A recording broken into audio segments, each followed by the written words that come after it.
What's going on, guys? Shu here, bringing you 2 chapter reviews on Boruto Blue Vortex. I gotta say, I apologize for the tardiness on these, but we're getting back on schedule, guys. We're getting there. So, let's just get into it.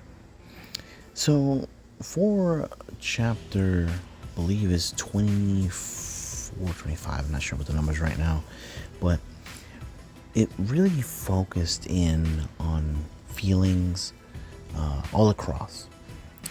First and foremost, we have the retrieval of Moegi, which is nice. Moegi's back. We see Konohamaru catching her, and it just seemed like there was definitely a little bit more than just a friendly embrace. Like, he definitely missed her more than usual.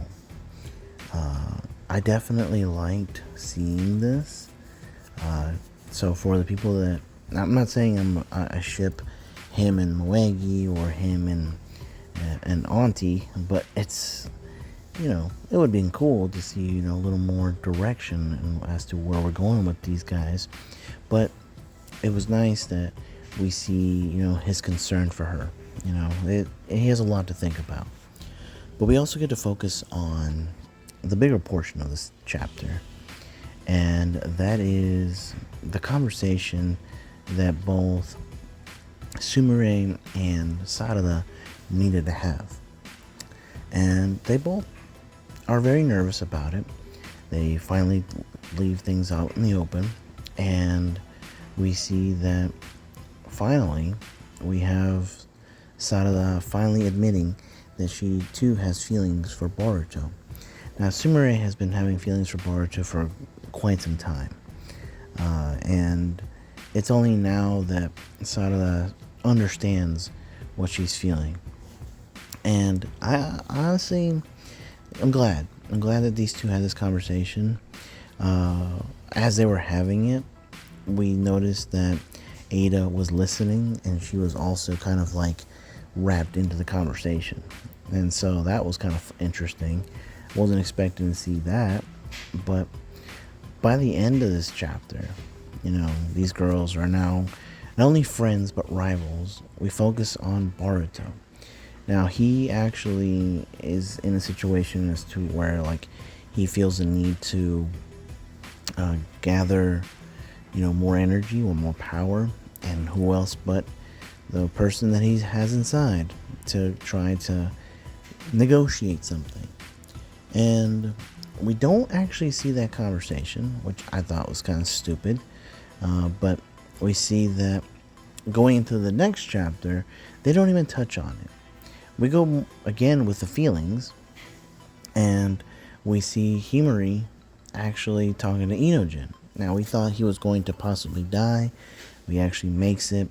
We do have confirmation, though, that unfortunately our other girl, I believe her name was Iota or I can't remember her name exactly. Sorry, Yodo, who we get confirmation that she has actually passed, which sucks. I don't like that that's been confirmed, but that's one less new generation characters that we won't be seeing anymore. But we see that Shinki's recovering as well. But we see that Inojin, he actually gets kind of swooped in by both not Boruto, Boruto and Koji. Both of them talking about how you care for Himari, right? Like, you want to protect her, correct? It's like, yeah, all that's true. It's like, well, look, you're among friends here. We're not enemies. We just want to talk. And I can imagine that Inojin is probably like scared a little bit to be in the situation where your supposed enemy is in there with you. But there is good reason to have him there.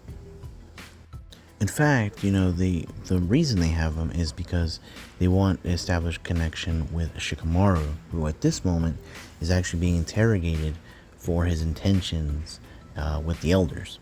Now, they're aware of the threat with the Shinju. They're just not fans of how he's been handling this.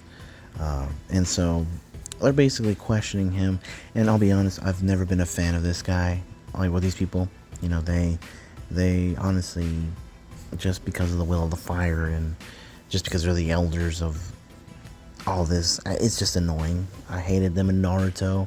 I've hated them through and here. Like, it's just kind of like they are there for just to kind of anger people. And so Shikamaru is in a possible position of losing his abilities. Now, one other thing that I quickly almost forgot to mention was the fact that we did see a little bit of a training session with Kurama and Himari, which I thought was great. We see that she's starting to understand what it means to be a Jinchuriki. You know, this is going to be a serious matter, and her being the new one, you know, this is going to be a lot of responsibility for her as she carries a lot of power. And so we'll see what happens there. And speaking of the Shinju, you know, we see them kind of talking. They talk about the fake Moegi that, you know, who lost, you know, their emotions and what they want to do. And honestly, it's more of anything. It feels like they want to be more human, you know, understanding that and understanding the intentions behind the things they do. But it's kind of wild. But then at the end of this chapter, you know, we see that both Sumari and Sadala get called in by Ada. They start talking, and when the question gets brought up of like, you guys aren't charmed by me, are you? They both freeze up because now they realize that Ada has probably known either recently just hit her or is just she's been playing it cool. It seems now that they are now going to be in their own trouble because, as you know, Ada's trying to charm everyone and these girls haven't. So now with Damien grabbing them by the neck, these girls are in some danger. So we'll definitely see what's going to happen. But overall, I've enjoyed it. Let me know your thoughts, and I'll catch you later.